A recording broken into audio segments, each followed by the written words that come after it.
बहुत समय पहले की बात है। किसी जंगल में एक गधा बरगद के पेड़ के नीचे लेटकर आराम कर रहा था।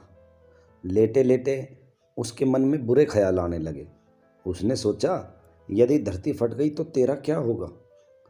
उसने अभी ऐसा सोचा ही था कि उसे जोर के धमाके की आवाज़ आई और वह डर गया और चीखने लगा, भागो भागो, धरती फट रही है, अपनी जान बचाओ। और ऐसा कहते कहते वह पागलों की तरह एक दिशा में भागने लगा। उसे इस कदर भागता देखते हुए एक दूसरे गधे ने उससे पूछा, अरे भाई, क्या हुआ, क्यों इस तरह बदहवास भागे जा रहे हो। तो गधे ने कहा, अरे तुम भी भागो, अपनी जान बचाओ, धरती फट रही है। ऐसा चीखते हुए भागता रहा। यह सुनकर दूसरा गधा भी डर गया और उसके साथ साथ भागने लगा। अब तो वह दोनों एक साथ चिल्ला रहे थे, भागो भागो, धरती फट रही है, भागो भागो। देखते देखते सैकड़ों गधे इस बात को दोहराते हुए उन्हीं के साथ भागने लगे। गधों को इस तरह देख अन्य जानवर भी डर गए। धरती फटने की खबर जंगल में आग की तरह फैलने लगी और जल्दी ही सबको पता चल गया कि धरती फट रही है। चारों तरफ जानवरों की चीख पुकार मच गई। सांप, बिच्छू, सियार, लोमड़, हाथी, घोड़े सारे झुंड में शामिल होकर भागने लगे। जंगल में फैले इस हाय हुल्ले से शेर के विश्राम कर रहे गुफा में से बाहर निकला और उसे अपनी आंखों पर यकीन नहीं हुआ। उसने देखा सारे जानवर एक ही दिशा में भागे जा रहे हैं। वह उछलकर सबके सामने आया और गूंजती हुई दहाड़ के साथ बोला, ये क्या पागलपन है, कहाँ भागे जा रहे हो तुम सब। तो झुंड में आगे खड़ा हुआ एक बंदर बोला, महाराज, धरती फट रही है, आप भी अपनी जान बचाइए। फिर शेर ने कहा, किसने कहा ये सब। सब एक दूसरे का मुंह देखने लगे।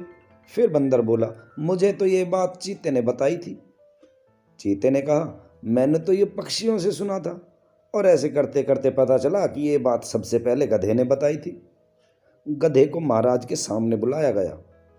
तुम्हें कैसे पता चला कि धरती फट रही है, शेर ने गुस्से से पूछा। गधे ने कहा, मैंने अपने कानों से धरती के फटने की आवाज़ सुनी महाराज। ठीक है, चलो मुझे उस जगह ले चलो और दिखाओ कि धरती कहाँ फट रही है। ऐसा कहते हुए शेर गधे को उस तरफ धक्का देता हुआ ले जाता है। बाकी जानवर भी उनके पीछे हो लिए, डर डर कर उस ओर बढ़ने लगे। बरगद के पास पहुंचकर गधा बोला, हुजूर, मैं यहीं सो रहा था, तभी जोर से धरती फटने की आवाज़ आई। मैंने खुद उड़ती हुई धूल देखी और भागने लगा। शेर ने आसपास जाकर देखा और सारा मामला समझ गया। उसने सभी को संबोधित करते हुए कहा, अरे ये गधा महामूर्ख है। हुआ क्या कि नारियल का एक ऊंचा पेड़ है पास में और तेज हवा चलने से उस पर लगा एक बड़ा सा नारियल नीचे पत्थर पर गिर पड़ा और पत्थर के सरकने से जो आसपास धूल उड़ने लगी और गधे ने न जाने इसे धरती फटने की आवाज़ कैसे समझ बैठा। शेर ने बोलना जारी रखा, पर भाइयों, ये तो गधा है, पर क्या आपके पास भी अपना दिमाग नहीं है। जाइए अपने घर जाइए और आइंदा से किसी अफवाह पर यकीन करने से पहले 10 बार सोचिएगा। दोस्तों, हमारी लाइफ में भी कई बार ऐसा होता है कि हम किसी अफवाह को सुनते हैं और उस पर यकीन कर बैठते हैं।